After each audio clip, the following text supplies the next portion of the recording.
Michael had always believed in love, not just the fleeting, passion-driven kind glorified in movies, but the kind that ran deep, unwavering through life's storms.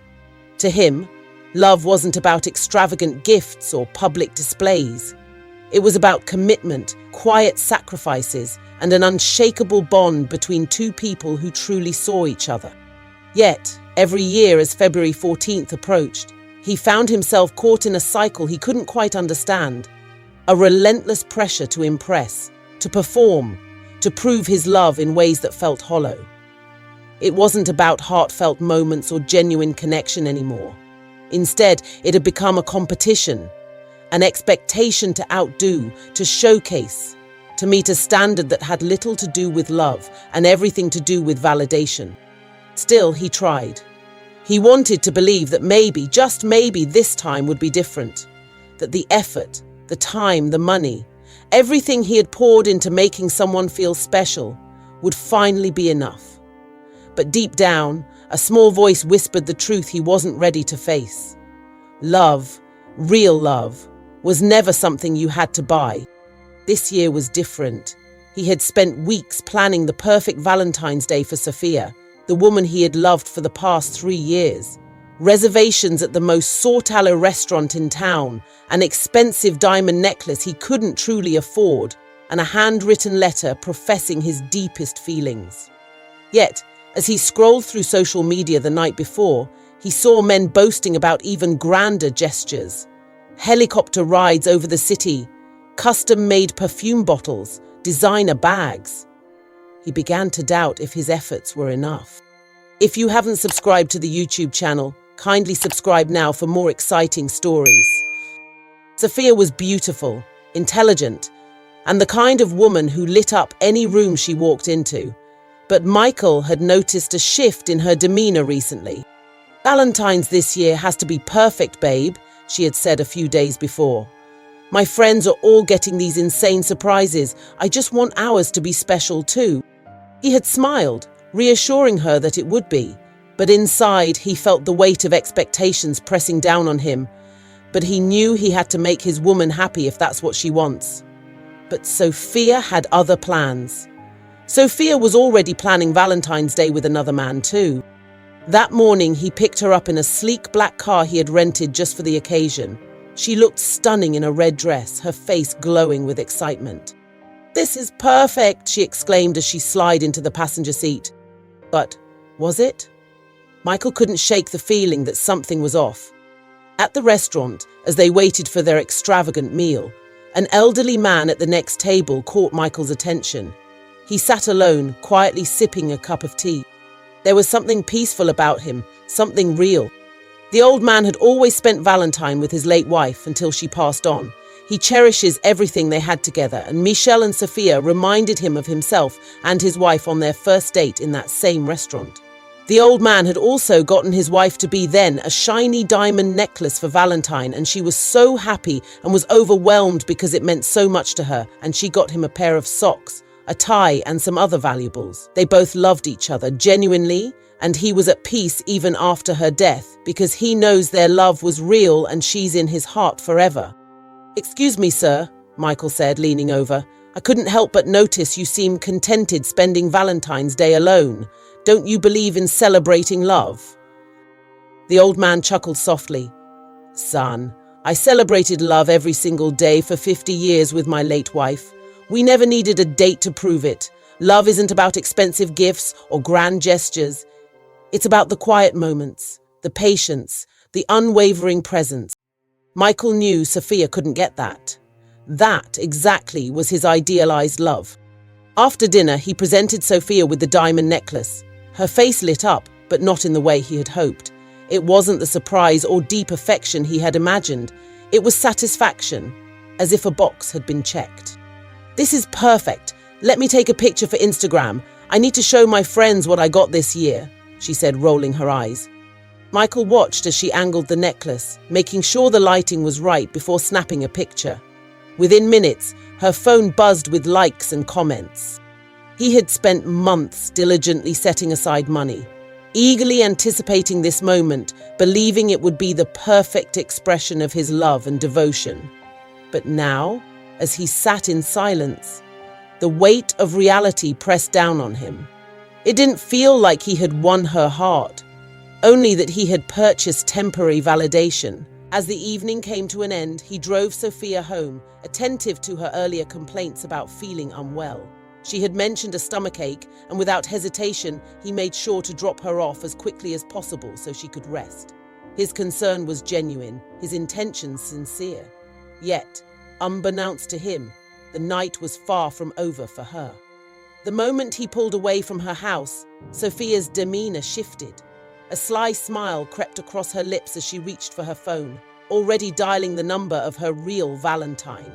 Within moments, her other boyfriend was on his way, ready to sweep her off her feet for the romantic evening she had truly been looking forward to. As he arrived at her doorstep, she greeted him with an embrace, ready to indulge in the perfect Valentine's night, one that had nothing to do with the man who had just spent months saving for her happiness. Later that night, while driving home, Michael felt a heaviness settle in his chest. The evening had left him with an unsettling emptiness, a feeling he couldn't quite shake. Hoping to clear his mind, he pulled into a dimly lit convenience store and stepped inside. The fluorescent lights buzzed overhead as he made his way to the refrigerator at the back, grabbing a cold bottle of water. As he approached the counter to pay, his ears caught fragments of a conversation between the cashier and a friend leaning against the counter. "Man, some people just don't see it coming," the friend chuckled. "Yeah? Seriously," the cashier replied, shaking his head. "This guy came in earlier, all dressed up, buying chocolates and roses, spent a fortune too, and guess what? Turns out his girl had another dude waiting at her place the whole time. He was out here thinking he was the only one." Michael froze, his grip tightening around the bottle. His heartbeat pounded in his ears as a sickening realization dawned upon him. They weren't just talking about any guy. They were talking about him. "I wish I could buy my kids something for Valentine's," she said with a sigh, "but dinner alone is already stretching my paycheck." The single mother had just lost her husband and her whole world came crashing down.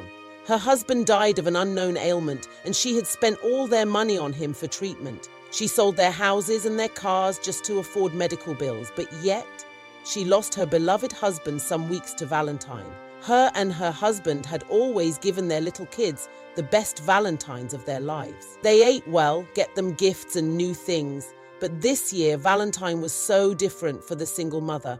She had just lost everything they ever owned, and now she couldn't afford to get her little kids some set of gifts. She was so sad about it, and wept bitterly, longing for her husband too. Michael's heart clenched. Here he was, spending thousands on a single night that didn't mean anything to Sophia, and she even told him that wasn't what she was expecting, while a mother struggled to afford a meal and gifts for her little children. The next morning, Michael headed over to Sophia's apartment and entered her room. They both have spare keys to each other's houses. He saw the most devastating scene of his life, his girlfriend of 3 years on another man's chest, in her apartment. "Sophia," he yelled, "how could you do this to me? I've loved you, and yesterday we celebrated Valentine's together as couple, and you cheated." He struggles with his word, with tears streaming down his face.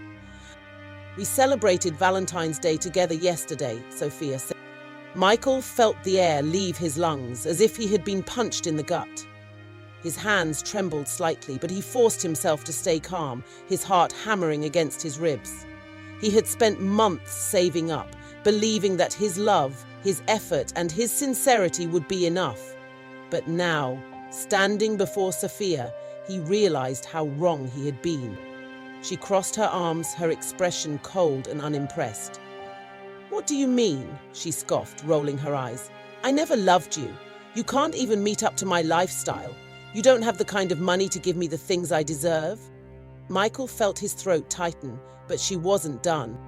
"Look at my friends," she continued, her voice dripping with disdain. "They all got luxury gifts, designer bags, expensive jewelry, trips to Paris. And you?" She scoffed, shaking her head. "All you had to offer was that cheap diamond necklace yesterday. I expected better, but clearly I was wasting my time. I'm disappointed in you, Michael."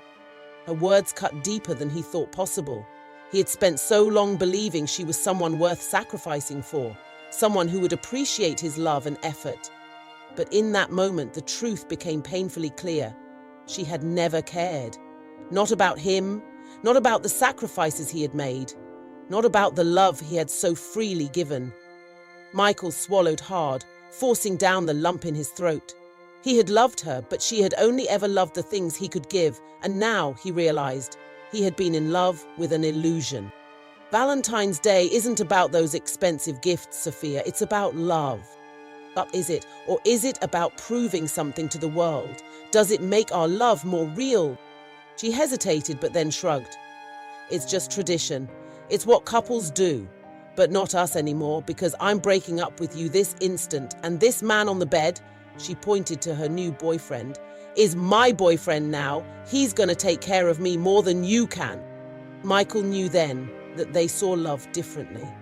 And maybe, just maybe, Valentine's Day wasn't about love at all. It was about expectation, validation, and consumerism disguised as romance. On February 15th, Michael made a decision. He wouldn't celebrate Valentine's Day anymore, not because he didn't believe in love, but because he believed in something deeper. He got cheated on too.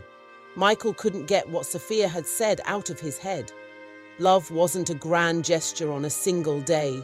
It was the quiet, everyday choices, the respect, willingness to love, the trust, the patience, the unwavering presence.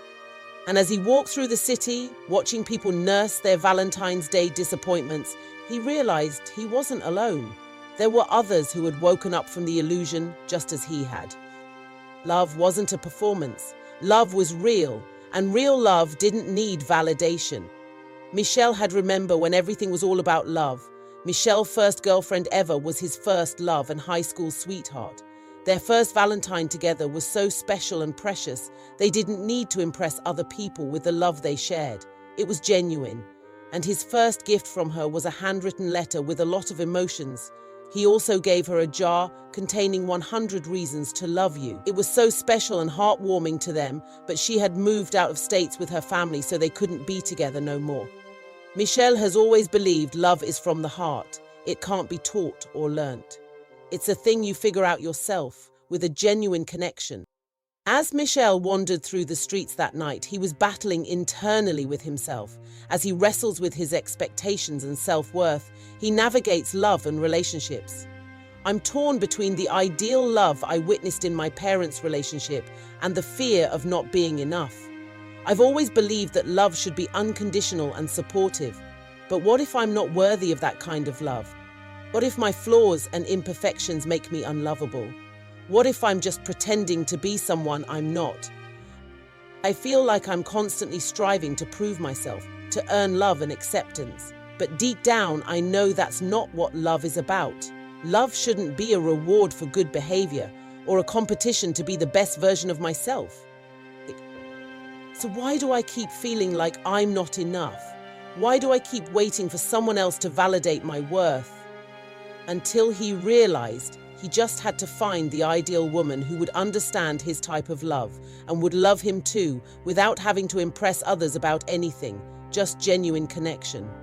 A few years later, Michel meets someone who shares his beliefs, who loves him just as he ought to be loved. Michel had set his goals for future and had become a better version of himself. He met his new girlfriend, Lydia, in his workplace. Lydia was a part-time worker in Michel's company, and both of them started talking and later fell in love with each.